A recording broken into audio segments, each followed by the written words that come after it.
क्यों कम उम्र में बढ़ रहा है घुटने का दर्द या आर्थराइटिस? आइए इसके बारे में डिटेल से समझते हैं। तो आजकल जो है काफ़ी यंग एज में भी ऐसा देखा जा रहा है कि लोगों में घुटने की समस्या है। उसका एक प्रमुख कारण है अपनी लाइफस्टाइल, दूसरा है डाइट और तीसरा है एक्सरसाइज की कमी या किसी भी एक्सरसाइज को गलत तरीके से करना।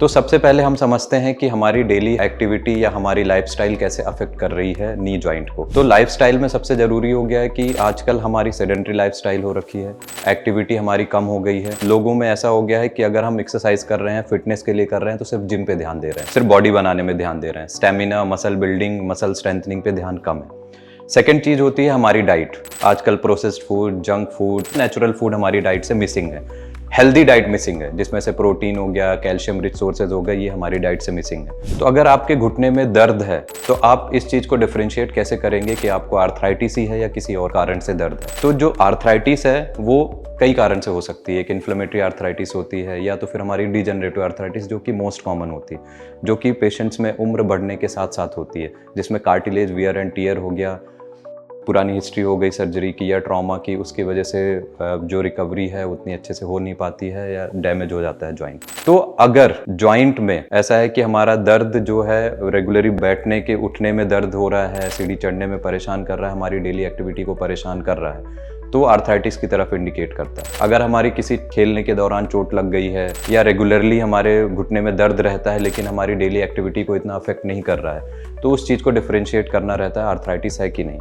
तो उसके लिए कुछ टेस्ट हैं, जैसे कि एक्सरे कराना होता है। एक्सरे कराने से हमें पता लगता है कि हमारा आर्थराइटिस कौन से स्टेज का है, कितने लेवल का डैमेज है, उसके हिसाब से ट्रीटमेंट डिपेंड करता है। तो अब हम आते हैं ट्रीटमेंट में। तो ट्रीटमेंट में ज़रूरी नहीं है कि अगर आपको आर्थराइटिस हो गया है या घुटने में दर्द है तो उसमें हमें सर्जरी की सलाह दी जाती है। कुल मिलाकर अगर ओवरऑल परसेंटेज में देखा जाए तो केवल 10 से 15% पेशेंट ही हैं जिनको सर्जरी की सलाह दी जाती है। इसके अलावा 80 to 85% पेशेंट्स हैं जिनमें कि नॉन सर्जिकल मैनेजमेंट से ही ट्रीटमेंट हो जाता है, जिसमें इंक्लूड होता है physiotherapy, lifestyle modification, healthy diet आपको इंक्लूड करनी होती है और कुछ मेडिकेशंस।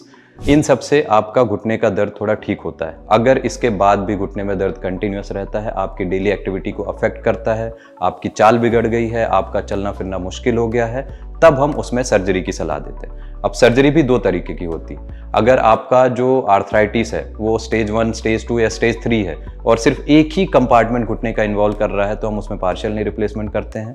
पर अगर डैमेज ज़्यादा बढ़ गया है, दोनों तरफ के तीनों कंपार्टमेंट घुटने के इन्वॉल्व हैं, तो हम उसमें टोटल नी रिप्लेसमेंट करते हैं। तो अगर आपको घुटने में दर्द है या आपके परिवार में किसी भी सदस्य को ऐसा है कि घुटने में तकलीफ काफ़ी समय से है, सीढ़ी चढ़ने उतरने में समस्या है या आर्थराइटिस है या फिर किसी डॉक्टर ने नी रिप्लेसमेंट की सलाह दी है और या आप उसके बारे में एक्सपर्ट ओपिनियन लेना चाहते हैं, तो आप मुझसे मिल सकते हैं शैल्बी हॉस्पिटल इंदौर में सुबह 10 बजे से शाम को 5 बजे तक। Thank you.